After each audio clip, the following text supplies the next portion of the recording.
Assalamualaikum warahmatullahi wabarakatuh. Halo Sobat Komunikasi. Perkenalkan, nama saya Iksan Herwanto, mahasiswa Ilmu Komunikasi Universitas Muhammadiyah Yogyakarta. Nah, saya merupakan salah satu peserta mata kuliah Government and Public Affairs tahun 2022. Pada video kali ini, saya akan memaparkan tentang beberapa topik mengenai Government and Public Affairs. Nah, topik apa aja sih yang akan kita bahas pada video kali ini? Nah, yang pertama ada komunikasi publik pemerintah, yang kedua ada pengelolaan media pemerintah, dan yang ketiga ada media relation pemerintah. Nah, ketiga topik tersebut menarik untuk kita bahas dalam lingkup PR pemerintah.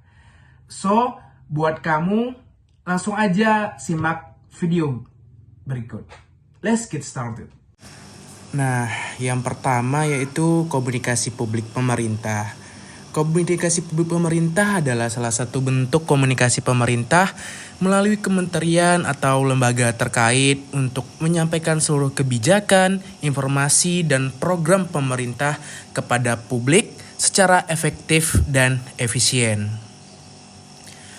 Pengelolaan komunikasi publik dilakukan oleh pemerintah diatur dalam Instruksi Presiden Republik Indonesia atau Inpres nomor 9 tahun 2015 tentang pengelolaan komunikasi publik. Prinsip pemerintah sendiri yaitu menyerap serta mendengarkan aspirasi rakyat dalam melaksanakan komunikasi publik pemerintah yang dilakukan oleh PR. Kemudian, peran komunikasi publik di tingkat pusat dilakukan oleh Kementerian Komunikasi dan Informasi Republik Indonesia.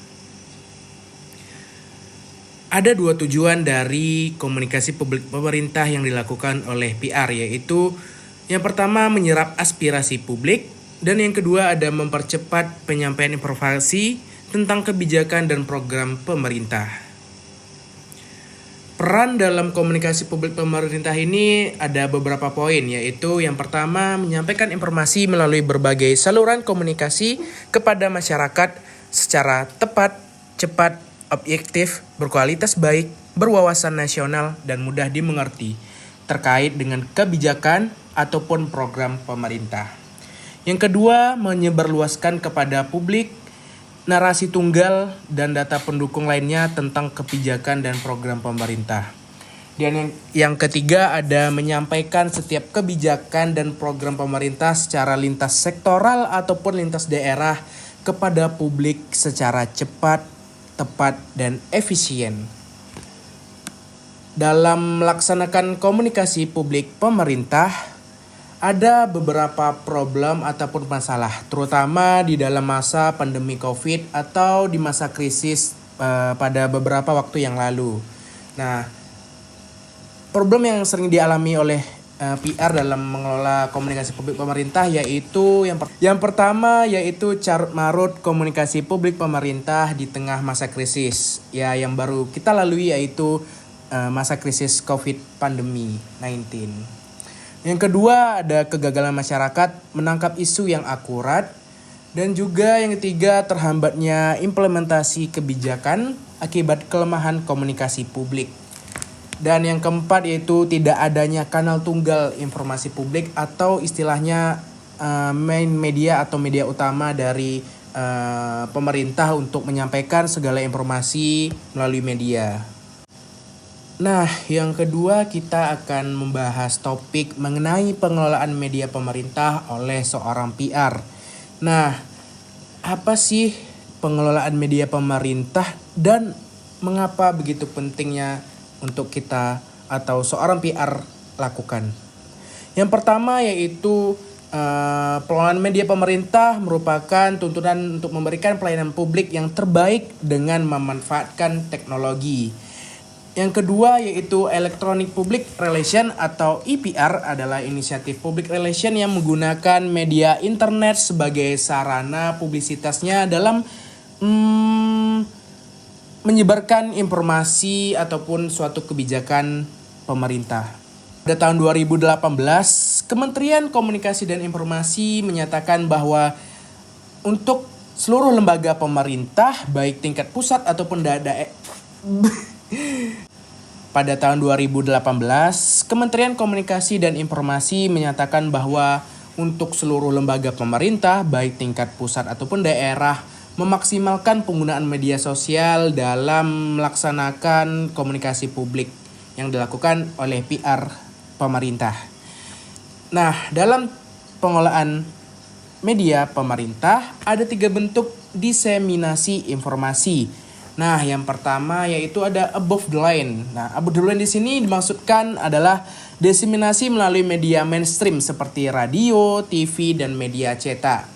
Kemudian through the line. Nah, through the line adalah diseminasi informasi melalui media online ataupun media sosial seperti WhatsApp, Facebook, Twitter, YouTube, Instagram, bahkan TikTok yang sekarang lagi rame-ramenya. Kemudian ada below the line. Nah, below the line di sini merupakan salah satu bentuk diseminasi informasi melalui media tatap muka atau secara langsung, media luar ruang atau pertunjukan rakyat, seminar, dan lain-lain.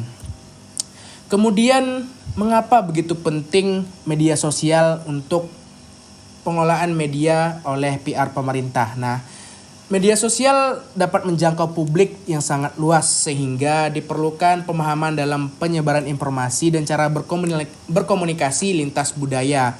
Nah, itulah pentingnya media sosial sebagai sarana untuk menyampaikan informasi kepada seluruh kalangan ataupun seluruh wilayah. Kemudian ada untuk menghindari stigma. Seorang humas tentu harus mampu menyeimbangkan antara peran media komunikasi online dengan komunikasi secara langsung dengan publiknya, terutama publik internal yang secara fisik dan geografis sangat dekat terhadap pemerintah itu sendiri.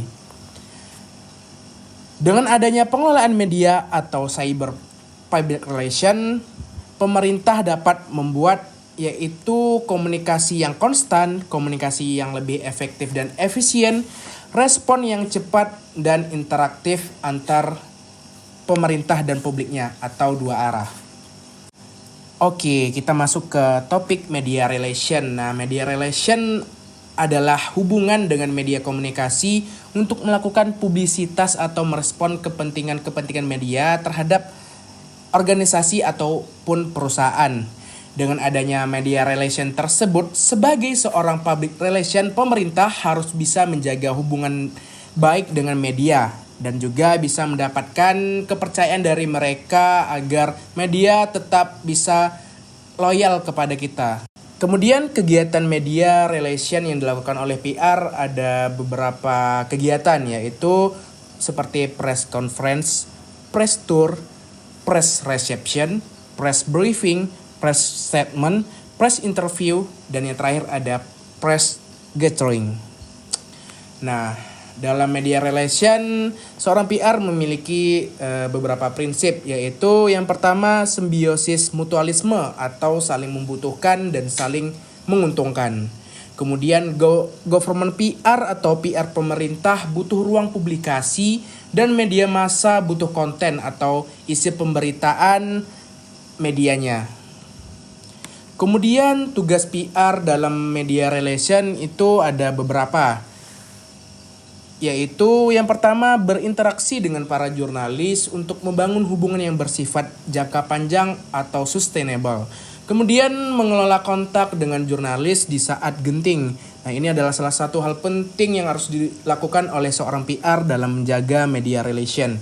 Kemudian yang ketiga, mencari liputan media dan merespon permintaan wawancara atau informasi yang dibutuhkan oleh jurnalis. Yang terakhir ada mengukur hasil, memonitor, dan mengelola kontak antara organisasi dan jurnalis. Oke, gimana nih Sobat Komunikasi? Menarik bukan topik-topik yang udah kita bahas tadi melalui video yang cukup singkat? Nah, topik tersebut menarik untuk kita pelajari bersama sebagai seorang PR pemerintah. Mulai dari mengelola komunikasi publik yang baik, mengelola media, hingga menjalin media dengan media-media yang ada di luar sana. Nah, semua itu merupakan salah satu aspek yang harus kita miliki di dalam lingkup PR pemerintah. Kita harus bisa membangun kepercayaan publik dengan membangun komunikasi yang baik juga, Oleh karena itu, sebagai PR pemerintah, kita harus memiliki beberapa prinsip sebagai seorang PR. Mungkin cukup sekian dari saya. Semoga teman-teman semua, teman-teman sobat komunikasi bisa menjadi PR yang baik dan juga bisa membangun citra yang baik bagi pemerintah ke depannya. Wassalamualaikum warahmatullahi wabarakatuh.